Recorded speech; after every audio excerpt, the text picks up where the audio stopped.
Commander Jake Morrison walked through the massive doors of the Galactic Federation Council chambers. The room stretched before him like a cathedral, with seats rising in circular tiers around a central platform. Representatives from 43 different alien species filled those seats, and every single one of them was staring at him. Ambassador Lisa Grant walked beside Jake, her face calm despite the tension in the air. They had both known this meeting was coming. The Federation had been asking questions about Earth's military for months. Now they wanted answers. Jake's boots clicked against the polished floor as he approached the central platform. The sound echoed in the silent chamber. He could feel the weight of dozens of alien eyes watching his every move. Some of those eyes were large and black, others were compound like an insect's, and a few glowed with their own inner light. Ambassador Velron stood at the head of the council table.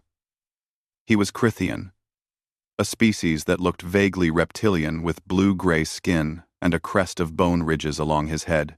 Velron had been one of Earth's strongest supporters when humanity first joined the Federation 5 years ago. But his expression now was cold and disappointed. "Commander Morrison, Ambassador Grant, thank you for coming," Velron said. His voice carried easily through the chamber, translated instantly into English by the devices in their ears. "We have called you here to discuss a matter of grave concern." Jake nodded. "We're here to answer any questions you have, Ambassador." Velron touched a control panel, and a holographic display appeared above the platform. It showed Earth, rotating slowly in 3 dimensions. Red markers appeared around the planet, highlighting various positions in orbit. "This is Earth's defensive network," Velron said. "Our scans show you have no planetary shield generators, no defensive satellites of any significance, and no orbital weapons platforms. For a species that has been attacked 3 separate times in the last 6 years, this is incomprehensible."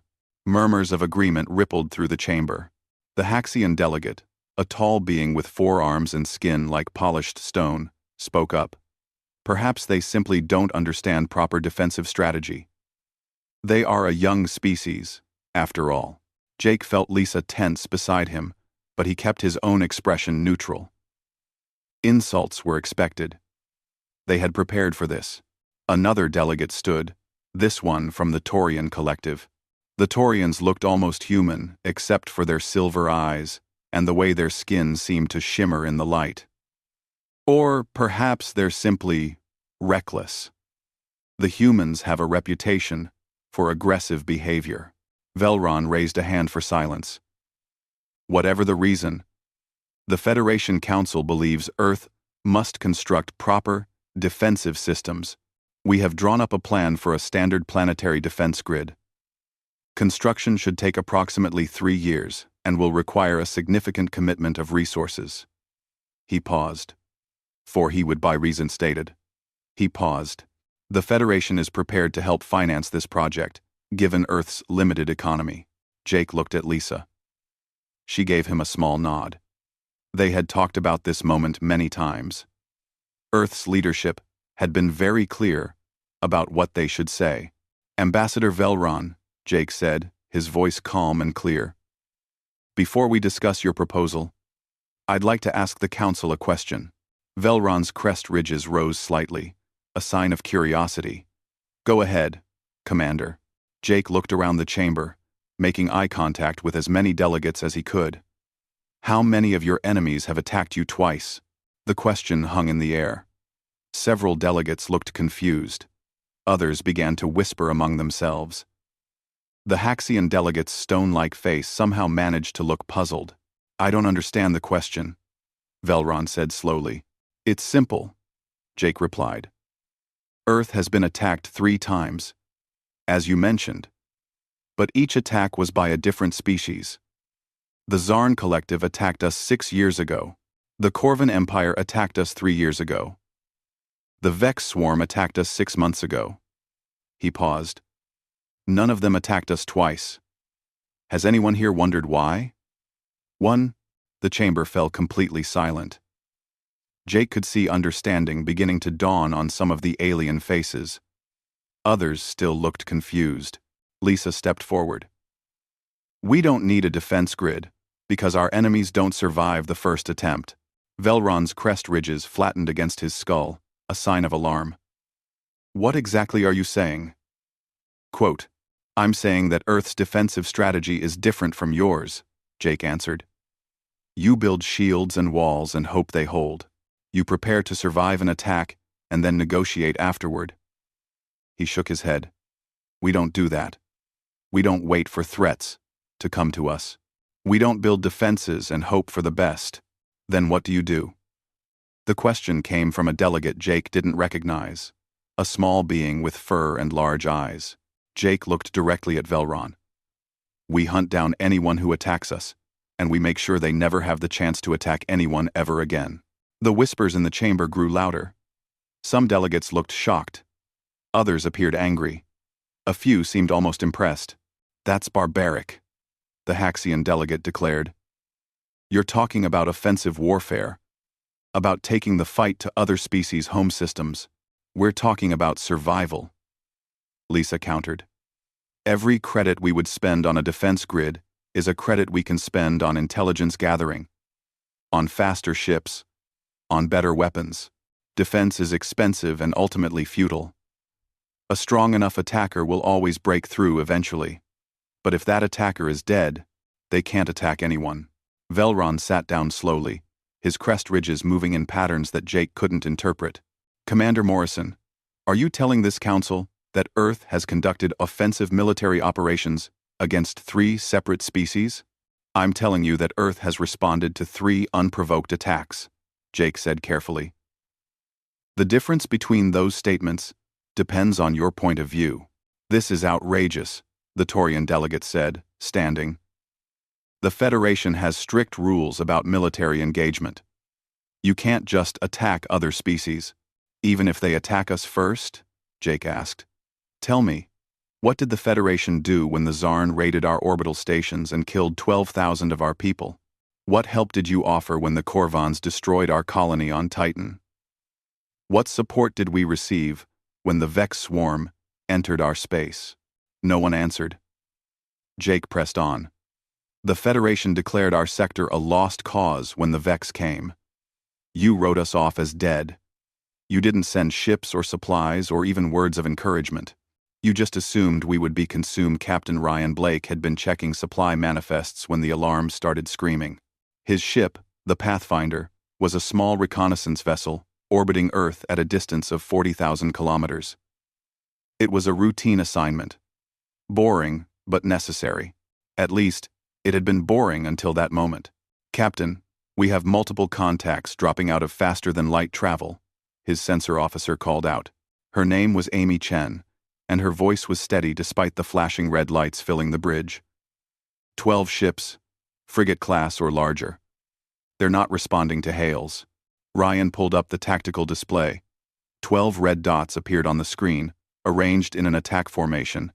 They were heading straight for Earth's orbital infrastructure. Sound general alert, Ryan ordered. Get me a comlink to Earth Defense Command right now. Before Amy could respond, the unknown ships opened fire. Bright lances of energy shot across the darkness of space and struck the nearest orbital station. The station's shields held for perhaps 3 seconds before collapsing. The second volley tore through the station's hull like paper. Ryan watched in horror as the station exploded. He had friends on that station, people he had served with. In an instant, they were gone. All Earth ships, this is Earth Defense Command. A voice crackled over the communication system. We are under attack. All vessels are ordered to fall back and observe. Do not engage. Repeat, do not engage. Record everything. Ryan wanted to scream. His ship had weapons, weak ones but still weapons. He wanted to fight back, but the orders were clear, and he knew why. The Pathfinder couldn't stop 12 warships. All they could do was watch and learn. The attack lasted 42 minutes. The alien ships, which Amy identified as belonging to the Zarn Collective, destroyed 3 orbital stations and crippled 2 others. They also took out half a dozen cargo vessels and a passenger liner. When they finally stopped shooting and jumped back into faster-than-light travel, over 12,000 humans were dead. Ryan sat in his command chair, his hands clenched into fists. Around him, his crew was silent. Amy was crying quietly at her station. The young pilot, a kid named Pete Harper, looked like he might be sick. "Amy," Ryan said softly, "tell me you got everything." Amy wiped her eyes and checked her console. "Yes, sir. Every sensor we have was recording. I tracked their weapon signatures, their engine emissions, their jump vectors, everything." "Good," Ryan said. "Send it all to Earth Defense Command, every byte of data." While Amy worked, Ryan stared at the screen showing the destroyed stations. Debris floated in orbit. Pieces of metal and plastic that had been someone's home or workplace just an hour ago. Bodies drifted among the wreckage, frozen and lifeless. "Sir, I'm getting a priority message from Earth Defense Command," Amy reported. "They want you to report to headquarters immediately." 6 hours later, Ryan stood in a briefing room deep inside the Earth Defense Command complex in Geneva. The room was packed with military officers, intelligence analysts, and government officials. Everyone looked angry. Director Sam Porter stood at the front of the room. He was an older man, with gray hair and cold eyes. He had been running Earth's military intelligence for 20 years, and he was known for being ruthless when necessary. "The Zarn Collective just made the biggest mistake in their species' history," Porter said without preamble. "They killed 12,000 of our people because they thought we were weak. They thought we wouldn't fight back. They were wrong." A holographic star map appeared above the table. It showed the Zarn attack route and a highlighted region of space about 15 light-years from Earth. "Thanks to Captain Blake and his crew, we tracked the Zarn fleet's jump signature," Porter continued. "Our computers analyzed their faster-than-light wake and triangulated their origin point. We know where they came from, and we're 95% certain we know where they went home to." One of the officers, a colonel named Ben Hayes, spoke up. "What's the plan?" "Director?" Porter's smile was cold and entirely without humor. "We're going to pay them a visit. Captain Blake, you're being transferred to the Vengeance. Congratulations on your promotion to fleet captain." Ryan blinked in surprise. "Sir, I'm not qualified to command a warship." "You are now," Porter said. "The Vengeance, Retribution, and Nemesis are being prepared for immediate departure. You'll have the best crews we can assemble, and you'll be carrying weapons that most Federation species consider too dangerous to use. Your mission is simple. Find the Zarn homeworld and eliminate their ability to threaten anyone ever again." "You want us to destroy their home planet?" someone asked, sounding shocked. "No," Porter said firmly. "We're not monsters. We're going to destroy their military infrastructure. Every shipyard, every weapons platform, every military base and training facility. We're going to make sure the Zarn never build another warship." Admiral Kate Sullivan, the commander of Earth's entire space fleet, stood up. "Some of you might think this is too harsh. You might think we should try negotiation or ask the Federation for help. But the Federation didn't help us today. They didn't stop the Zarn from killing our people. We're on our own out here, and we need to send a message that Earth is not an easy target." 3 weeks later, Ryan stood on the bridge of the Vengeance as they dropped out of faster-than-light travel in the Zarn home system. The sensor displays lit up immediately, showing dozens of ships and defensive platforms. "This is it," Ryan said quietly. "Amy, are you ready?" Amy Chen, who had transferred with him to the Vengeance, nodded from her station. "All weapons systems are online, Captain. Targeting solutions are being calculated now." The Zarn had no idea the human ships were there until the first torpedoes hit their outer defense platforms. The weapons Earth had brought were called quantum disruption torpedoes, and they didn't just destroy targets. They unmade them at a molecular level. The battle lasted 8 hours. The 3 human ships moved through the Zarn system like surgical instruments, carefully targeting only military installations. Civilian areas were left untouched. But every shipyard, every military base, every weapons factory was systematically destroyed. Ryan watched it all happen, his face expressionless. Part of him felt sick at the destruction, Another part remembered the bodies floating in Earth's orbit and felt nothing but satisfaction.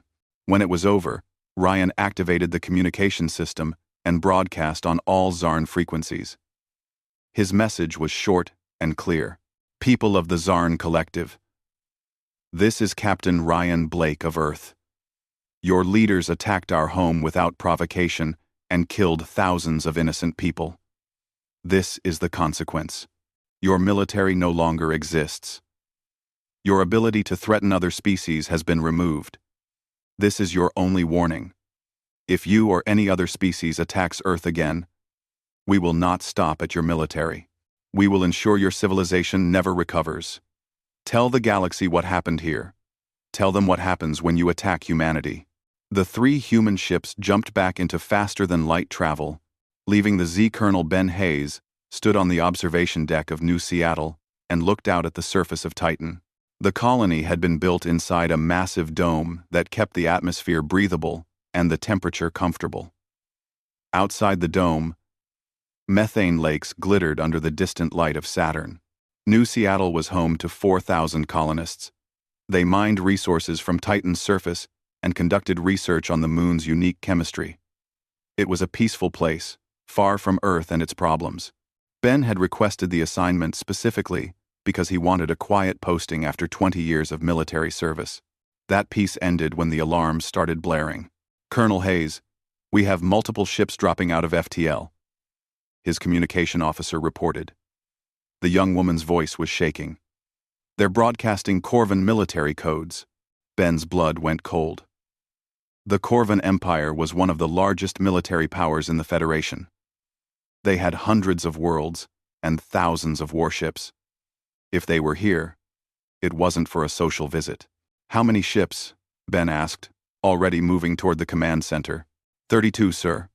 Troop ships and escort frigates. Ben started running. New Seattle had a garrison of only 200 soldiers. They had light weapons and a few defensive emplacements, enough to deal with pirates or small raids.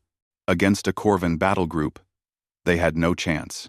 By the time Ben reached the command center, the Corvan ships were already in firing position. A message came through on all channels, translated into English by the computer. Human colony. This is General Commander Thex of the Corvan Imperial Fleet. You have 1 hour to evacuate. After that time, we will begin our assault. This is not negotiable. Ben grabbed the communication console. Corvan ships, this is Colonel Ben Hayes. What is the meaning of this attack? We have done nothing to provoke the Corvan Empire. The Zarn Collective no longer exists as a military power, Thex replied. His voice was harsh and grating. They claim this is because of human retaliation. The Empire does not believe a primitive species like humanity could accomplish such a feat. We are here to test your capabilities. Consider this a military exercise. You're attacking civilians to run an exercise? Ben couldn't believe what he was hearing. You have 58 minutes remaining. The communication cut off. Ben looked around the command center at his staff. They were all staring at him, waiting for orders. We can't evacuate 4,000 people in an hour, someone said. Ben knew that. The colony had transport ships, but not nearly enough for everyone. Even if they loaded every ship to capacity, they would barely get 1,000 people off Titan before the attack began. Send out an emergency call to Earth, Ben ordered. Let them know what's happening, then start loading the evacuation ships. Priority to children and non-combatants. Everyone else gets ready to fight. Another minus 5. Please 45. In Usum. The next hour was chaos. Parents screamed as they were separated from their children. The evacuation ships lifted off one after another, overloaded with frightened colonists. Ben watched them go and knew most of the people in the colony would never make it out. When the hour ended, the Corvan ships opened fire. Their weapons were powerful, designed for ship-to-ship combat. They tore through New Seattle's defensive shields in minutes. The dome cracked and shattered, exposing the colony to Titan's deadly atmosphere. Ben and his soldiers fought from sealed bunkers, but it was hopeless. The Corvans landed 3,000 troops, professional soldiers with advanced weapons and armor. They moved through the colony systematically, killing anyone who resisted. Ben's last act was to activate a small device he carried in his pocket. It was a tracking beacon, so small it could barely be detected. As Corvan soldiers broke into his bunker, Ben threw the device at them. It stuck to one soldier's armor, completely unnoticed. The battle lasted 6 hours. When it was over, 4,000 colonists were dead. The Corvans left without taking anything, without occupying the ruins. They had accomplished their goal, proving they could destroy a human colony whenever they wanted. On Earth, Admiral Kate Sullivan received the news in the middle of the night. She read the report 3 times, her face showing no emotion. Then, she picked up a secure communication device and made a single call. "Director Porter, this is Sullivan. Activate Protocol Omega."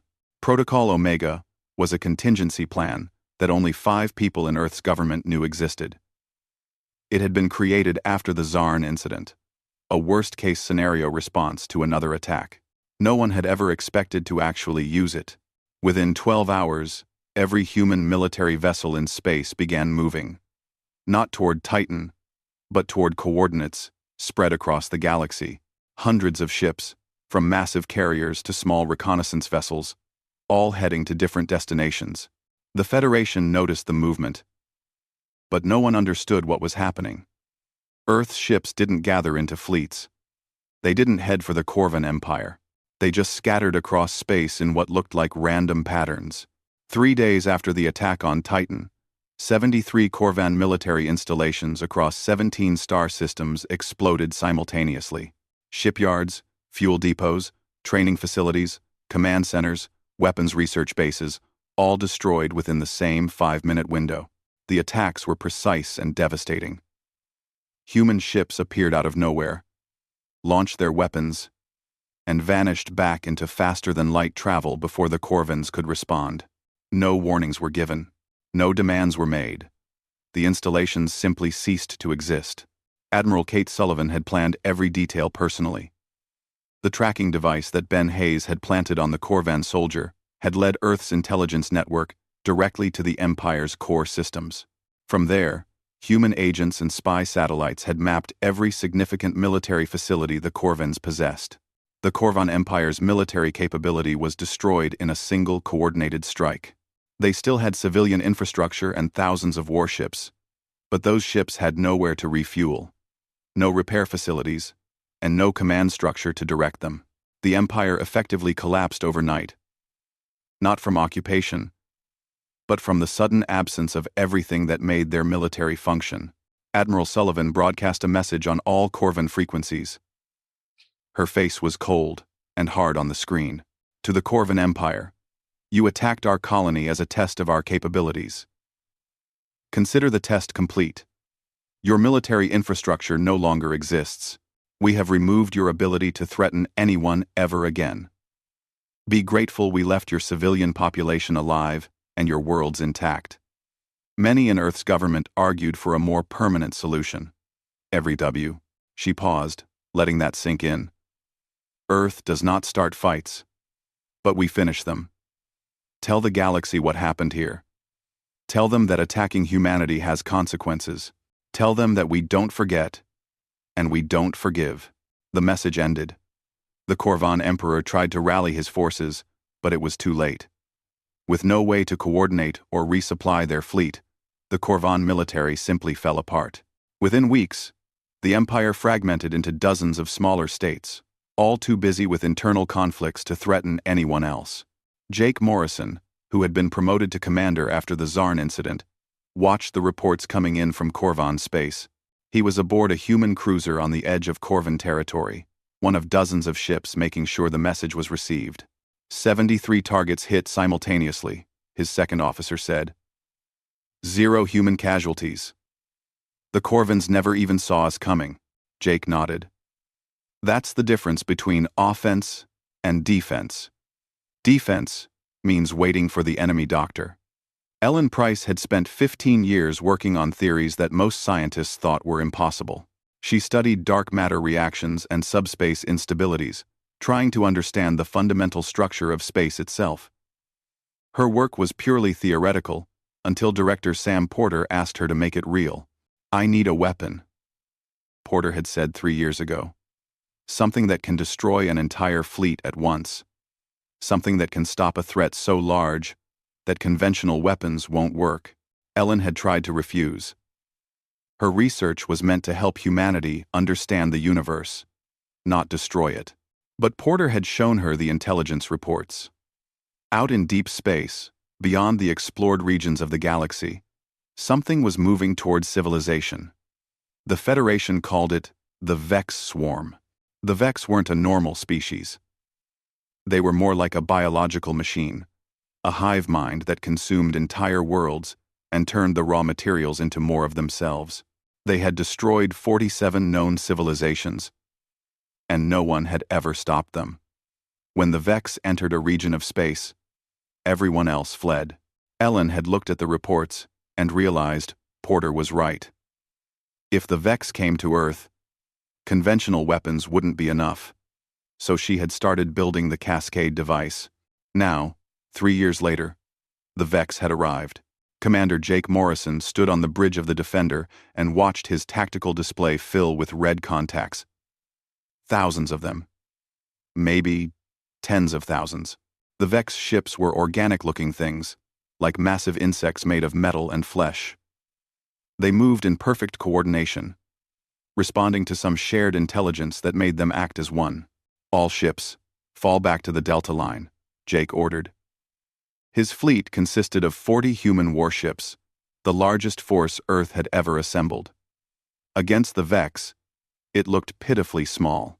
The Federation had declared the entire sector a lost cause when the Vex entered human space.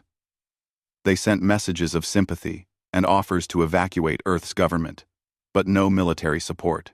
From their perspective, humanity was already dead. The Vex had never been stopped. Jake's job wasn't to stop them. It was to slow them down and lead them into a specific region of space.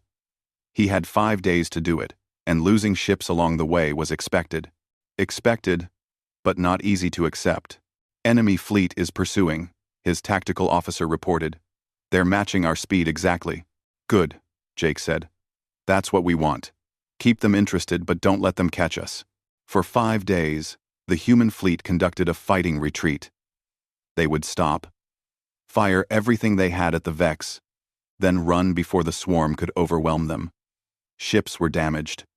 Some were destroyed. Jake watched the crew count drop with every engagement and felt each loss like a physical blow. On the 5th day, they reached the target zone. It was an empty region of space, far from any inhabited systems. Nothing but dust and distant stars. Perfect for what came next. "All ships, emergency FTL jump on my mark," Jake ordered. 3, 2, 1, mark. The human fleet vanished, leaving the Vex swarm alone in empty space. The aliens didn't know they had been led into a trap. They just continued forward, searching for prey. On Earth, Director Porter stood in a secure command center deep underground. In front of him, Dr. Ellen Price sat at a control console. Her hands shook as she prepared to activate the Cascade device. "We're receiving confirmation," an officer reported. "The Vex are in position. Commander Morrison's fleet has jumped clear." Porter looked at Ellen. "Doctor, are you ready?" Ellen didn't answer right away. She stared at the activation controls, thinking about what was going to happen. The Cascade device didn't just destroy things, it damaged the fabric of space itself, creating a rupture in subspace that would tear apart anything caught in its field. "The rupture will span approximately 30 light-years," Ellen said quietly. "The region will be unstable for at least 20 years. Maybe longer.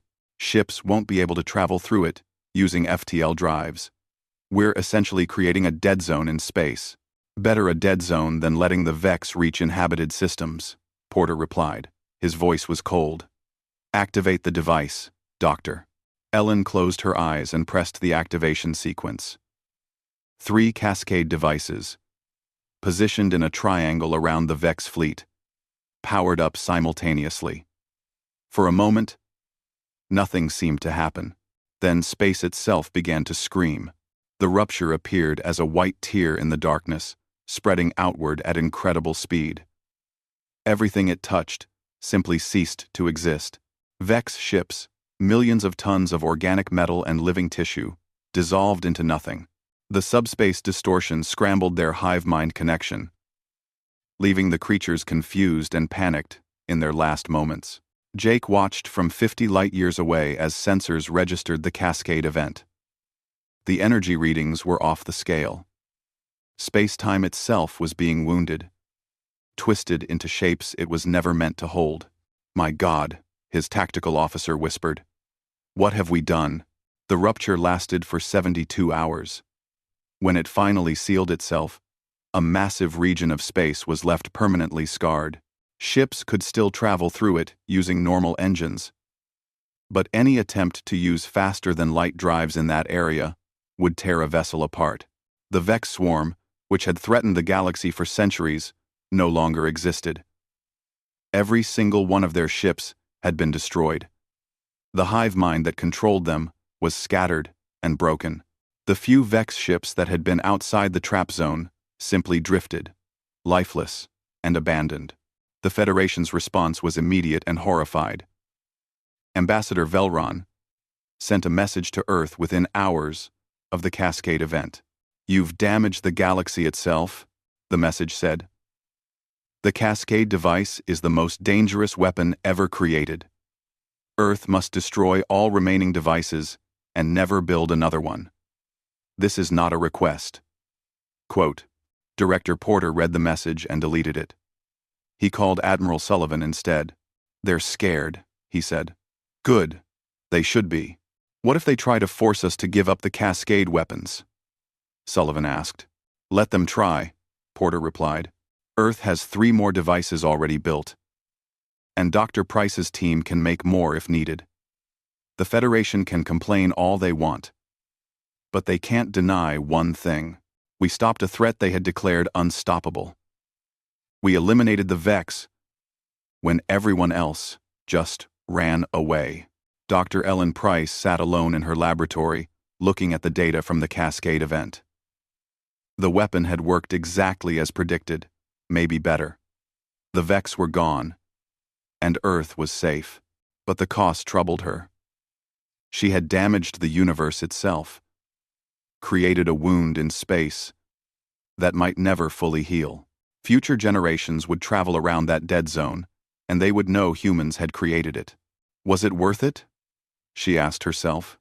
The Federation Council chamber remained silent after Jake finished explaining the 3 attacks. He could see shock on many of the alien faces around him. Some delegates looked angry, others appeared thoughtful, and a few seemed genuinely frightened. Ambassador Velron was the first to speak.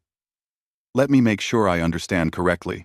When the Zarn attacked you, killing 12,000 people, your response was to track them home and destroy their entire military infrastructure?"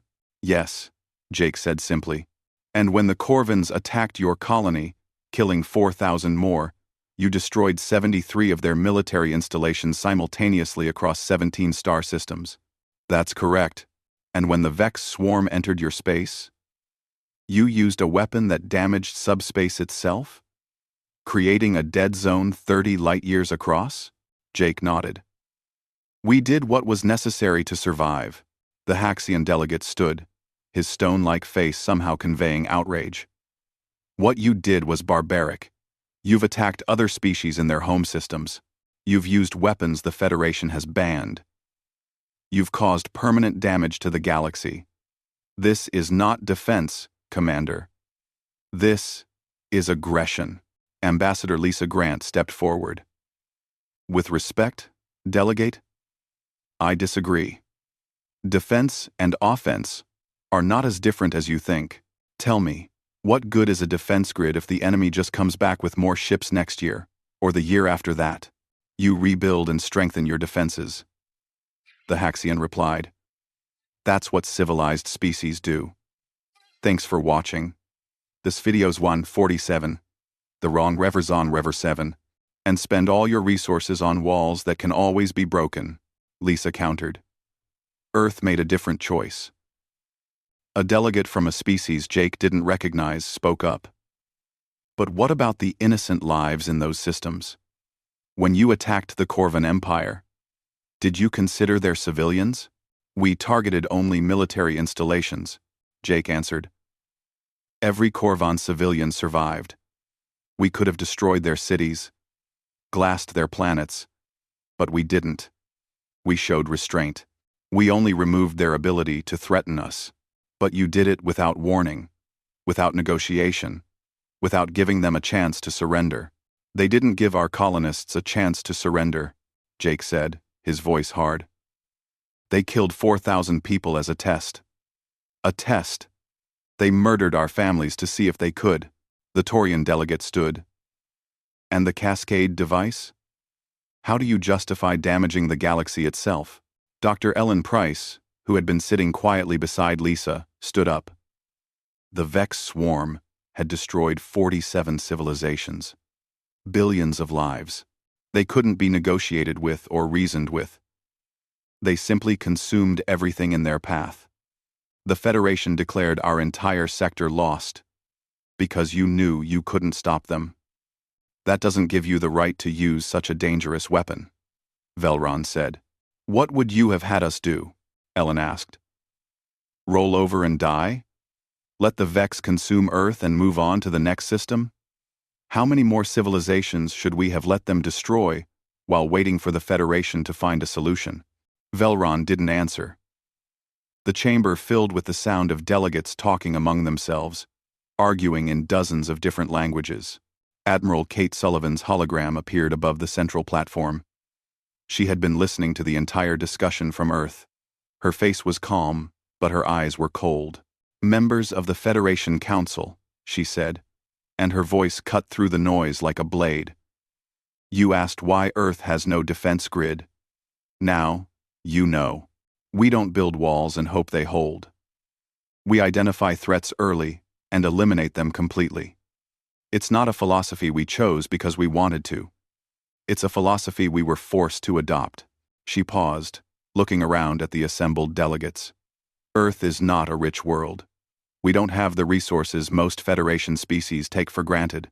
When we joined the galactic community, we had to make hard choices about where to spend our limited credits. We could build defense grids that would delay an attack by a few hours, or we could build the intelligence networks and rapid response forces that would prevent the second attack from ever happening. You're talking about perpetual warfare, the Haxian delegate said. Living by the sword. Eventually that approach will destroy you. Maybe, Sullivan agreed. But we're still here. The Zarn, Corvans, and Vex all thought we were easy targets. Where are they now? The Zarn are broken and isolated. The Corvans are scattered into a dozen feuding states. The Vex are extinct. Earth endures. Lisa spoke again, her voice softer than Sullivan's, but no less firm. We understand the Federation's concerns. You see our methods as aggressive and dangerous. But consider this. Earth has never attacked a species that didn't attack us first. We have never threatened conquest or domination. We simply defend ourselves in the most permanent way possible. And what happens when you make a mistake? Velron asked. What happens when you misidentify a threat or overreact to a minor incident? Your approach leaves no room for error. Jake stepped forward. You're right. Our approach is risky. Every time we respond to an attack, we risk making new enemies or causing collateral damage. But the alternative is worse. If we build defense grids and wait behind them, we're just delaying the inevitable. Eventually, someone will break through. And when they do, millions of our people will die. He looked directly at Velron. You've had the luxury of strong defenses and allied support for centuries. When someone attacks you, the Federation rallies to help. When someone attacked us, you wrote us off as dead. We don't have allies willing to die for us. We only have ourselves. So we made a choice to ensure our survival. Even if it makes others uncomfortable. The chamber fell silent again. Jake could see some delegates nodding slowly. considering his words. Others still looked angry or afraid. A small delegate from a species Jake recognized as the Prin stood up. The Prin were known for being careful and logical, rarely speaking in council debates. "I have a question for Commander Morrison," the Prin delegate said in a soft voice. "You have demonstrated the capability to destroy entire military infrastructures across multiple star systems simultaneously. You possess weapons that can damage subspace itself. By your own admission, you could conquer half the Federation within a month. Why haven't you? And why haven't you? And out." The question hung in the air. Every delegate in the chamber seemed to lean forward, waiting for Jake's answer. "Because that's not who we are," Jake said quietly. "Earth's philosophy is simple. We don't start fights. We don't conquer or subjugate. We don't threaten others, but we don't forget attacks against us. And we don't leave threats alive to hurt us again." He paused. "The line between defense and aggression is where you draw it. We draw ours at survival." Velron stood slowly. "The Council will need time to consider all of this. Earth's actions technically violate several Federation regulations regarding military engagement. However, you were responding to unprovoked attacks, and you did eliminate threats that endangered the entire galactic community." He looked tired. "This is not a simple issue." "We don't expect it to be," Lisa said. "But Earth will not apologize for surviving." The Federation Council debated for 3 days. Jake and Lisa waited in a conference room on Unity Prime Station, watching news feeds from across the galaxy. The reports varied wildly. Some called Earth dangerous warmongers. Others praised humanity for stopping the Vex. Most were simply confused about what to think. On the 3rd day, they were called back to the council chambers. The room was packed, with even more observers than before. The galaxy was watching to see what would happen. Ambassador Velron stood at the center of the council floor. He looked older than he had 3 days ago, tired from endless negotiations. "The Federation Council has reached a decision," Velron announced. "Earth's actions, while extreme, were responses to unprovoked attacks. The Council recognizes humanity's right to self-defense. However, we have concerns about Earth's methods and the weapons they possess." Jake felt Lisa tense beside him. This could go either way. "Therefore," Velron continued, "the Council proposes the following agreement. Earth will maintain its current military structure and defensive philosophy. However, Earth agrees to share intelligence on potential threats with the Federation and to coordinate any major military operations that might affect other species. In return, the Federation will provide Earth with early warning of potential dangers and will not interfere with Earth's defensive measures." It was better than Jake had expected. He glanced at Lisa, who gave him a small nod. "Additionally," Velron said, "the Federation requests Earth's assistance with threats that conventional forces cannot handle. This is not a requirement, but a request. Earth will be compensated appropriately for any such assistance." The Haxian delegate stood up, looking angry. "Are we seriously hiring humans as mercenaries? Paying them to do our dirty work?" "We're acknowledging reality," Velron replied. "Earth has capabilities we need. The Vex proved that. There are other threats out there. Dangers that our defense, grids, and fleets cannot stop. We can either work with Earth or leave those threats to grow until they destroy us all." The vote was close, but the agreement passed. Earth would remain in the Federation with full rights and privileges. More importantly, they would keep their military independence. Jake and Lisa left the council chambers to find a crowd of reporters waiting. Cameras from a dozen different news networks focused on them. Questions came from all directions, in multiple languages simultaneously. Lisa raised her hand for silence. "Earth is pleased with the Council's decision. We look forward to working with the Federation to ensure the safety of all civilized species. However, let me be clear about one thing. Earth's commitment to defending ourselves has not changed. We will continue to identify and eliminate threats before they can harm our people or our allies. Anyone who attacks us will face the consequences. As they walked away from the press crowd, Jake felt his communication device vibrate. It was a message from Director Porter. Mission accomplished, Commander. Return to Earth for debriefing. And congratulations. You just changed the galaxy. The trip back to Earth took 2 weeks. When Jake finally arrived home, he was surprised to find himself treated as a hero. People recognized him on the streets. Children asked for his autograph. News shows analyzed every word he had said to the Federation Council. It made him uncomfortable. He was just a soldier doing his job. But he understood what he represented. He was proof that Earth could stand up to the galaxy and win. Director Porter called a meeting of all senior military staff. The room was full of admirals, generals, and intelligence officers. Everyone who had played a role in defending Earth over the past 6 years was there. The galaxy is afraid of us, Porter said without preamble. But fear also creates desperation. And desperate species do stupid things. We need to be ready for whatever comes next. Admiral Sullivan stood up. Since the Council's decision, we've received 37 communications from various species. Some are requesting military assistance. Others are proposing defense pacts.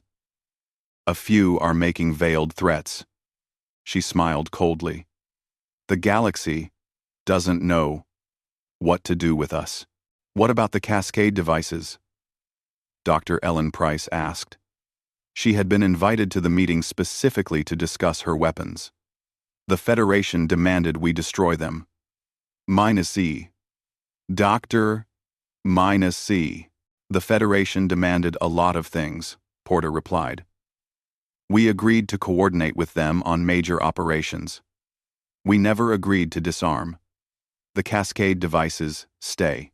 In fact, Dr. Price, I want you to begin work on a 4th device and start researching what other applications the technology might have. Ellen looked uncomfortable but nodded. Jake raised his hand. What about the species that are requesting our help? Are we actually going to become mercenaries for hire? We're going to be selective, Porter said. We'll help species that face genuine existential threats. Species that share our values. And yes, we'll be compensated. Earth needs resources, and this is a way to get them while building relationships across the galaxy. Captain Ryan Blake, who had been promoted to admiral after the Corvan campaign, spoke up. What if someone attacks us again? I mean, after all this, you'd think most species would know better. Then we do exactly what we've always done, Sullivan answered. We track them down and eliminate the threat. The only difference now is the galaxy will be watching. We need to make sure our responses are measured and justified. No more room for mistakes. The meeting lasted for hours, discussing strategy and preparing for various scenarios. When it finally ended, Jake found himself walking out with Lisa and Ryan. Do you think this will work? Ryan asked. This new arrangement with the Federation? It has to, Lisa said. The alternative is isolation, and Earth can't afford that. We need the Federation's markets, their technology, their star charts. But we also need them to know we're not going to be pushed around. Jake looked up at the sky, thinking about the ships in orbit and the threats that might be lurking beyond known space. We've sent a message to the galaxy. Attack Earth and face extinction. That message will keep us safe for a while. But eventually, someone will test us again. Someone always does. Then we'll handle it the same way we handled the Zarn, the Corvans, and the Vex, Ryan said. Quickly, decisively, and permanently. 6 months later, Earth received its first formal request for military assistance. A species called the Drin were facing raids from pirates operating out of an uncharted nebula. The Drin fleet couldn't locate the pirate base, and dozens of their ships had been destroyed. Jake was given command of a small task force to handle the situation. It took his ships 2 weeks to track the pirates to their hidden base, and 3 hours to destroy it completely. The Drin were grateful and paid Earth generously for the service. Word spread quickly. Earth's military was effective, efficient, and thorough. More requests for assistance came in. Jake and other Earth commanders found themselves traveling across the galaxy, solving problems that other species couldn't handle. It wasn't what anyone had planned when Earth first joined the Federation, but it was working. Earth was gaining allies, resources, and respect. The fear was still there, but it was balanced by a growing recognition that Earth would fight for its friends as fiercely as it fought against its enemies. Director Porter watched it all from his office on Earth. He read reports from across the galaxy, tracking Earth's growing influence and the reactions of various species. Some were adapting to the new reality. Others were plotting against humanity, looking for weaknesses to exploit. Let them plot, Porter said to himself. We've fought 3 wars in 6 years and won them all. If someone wants to make it 4, we'll be ready. Admiral Sullivan visited him later that day with new intelligence. We're tracking 17 potential threats, she reported. Most are just rumors or posturing, but 3 are serious. Species that see Earth as a danger that needs to be eliminated before we become too powerful. What do you recommend? Porter asked. We watch them closely. We gather intelligence. And if any of them move against us, we respond before they can finish their first attack. Sullivan's expression was grim. We've built our entire strategy on striking first to end threats. That means we can never let our guard down. Porter nodded. Earth has chosen a hard path. We live in a constant state of readiness, always watching for the next threat. It's exhausting and expensive, and it means we'll never really be at peace. Better than being dead, Sullivan said. Agreed. Better than being dead. Far away, on Unity Prime Station, Ambassador Velron sat in his private office and thought about the human problem. The Federation had accepted Earth's methods because they had no choice. But Velron worried about the future. Earth was proving that aggressive preemptive strategies worked. Other species were watching and learning.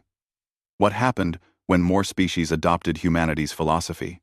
When everyone struck first and asked questions later, he didn't have an answer.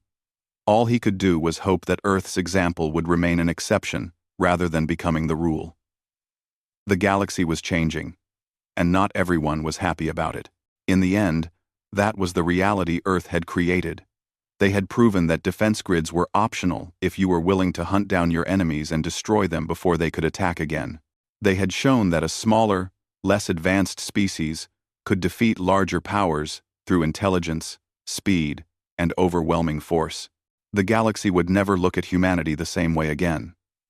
Fear, respect, and opportunity all mixed together in a complicated relationship that would define Earth's future among the stars.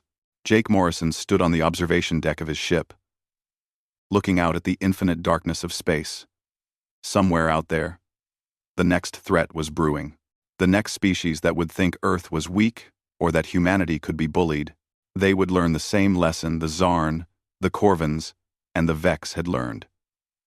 Earth didn't need defense grids because Earth's enemies didn't survive long enough to attack twice. It was a brutal philosophy, born of necessity and refined through hard experience. But it kept Earth safe, and in the end, that was all that mattered. We will not apologize for protecting our people in the most effective way we know how. If the Federation wants to expel us for that, we'll accept it. But we won't change our methods. No one is talking about expulsion, Velron said quickly. Several other delegates nodded in agreement. Whatever else they thought about Earth's methods, no one wanted to make humanity an enemy. Then what are we talking about? Jake asked. Velron exchanged glances with several other senior delegates. We're talking about finding a way to work together. Earth has capabilities the Federation needs. The Vex were a threat no one else could stop. There are other dangers out there. Threats that traditional defenses can't handle. He paused. Perhaps there's a place for Earth's approach within the galactic community, but we need rules, agreements, oversight. We can discuss that Lisa said carefully. But Earth maintains the right to defend itself, as we see fit. That's not negotiable. The answer came from Director Porter's latest message. He had sent her casualty reports from the 47 worlds the Vex had destroyed before reaching human space. Billions of lives lost. Entire civilizations consumed and forgotten. Ellen looked at those numbers, and then at the cost of stopping them. One dead region of space, empty and unused. When she put it that way, the answer seemed clear, but it still didn't make her feel any better about what she had created. On the bridge of the Defender, Jake Morrison received orders to return to Earth. The battle was over. The threat was eliminated. He should have felt relieved, but all he felt was tired. "Sir, we're getting multiple communications from Federation species," his communication officer reported. "They're requesting emergency meetings, asking for explanations, demanding answers. Tell them Earth will respond through proper channels," Jake said. "Right now, I just want to go home." As the Defender began its journey back to Earth, Jake thought about the 3 attacks humanity had faced. The Zarn, the Korvans, and now the Vex. Each time, Earth had been left to defend itself. Each time, they had found a way to not just survive, but to eliminate the threat completely. The Federation was going to demand answers. They were going to ask questions about Earth's methods, about the weapons they used, about the damage they caused, and Jake was going to have to stand in front of that council and explain why humanity would do it all again if necessary, to hit you and hoping you can survive. Offense means you hit first, you hit hard, and you make sure they can't hit back. What if the Federation condemns us for this? Let them, Jake said. The Federation didn't help us when the Korvans attacked. They don't get to complain about how we defend ourselves. He looked out at the stars. Besides, I think we just prevented 100 future wars. Every species in the galaxy is going to think very carefully before attacking Earth now. Arn system behind. They had been there for less than a day, but they had changed everything. On the journey home, Amy approached Ryan in his quarters.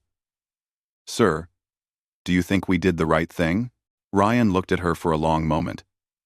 "I think we did what we had to do. The Zarn killed our people because they thought they could.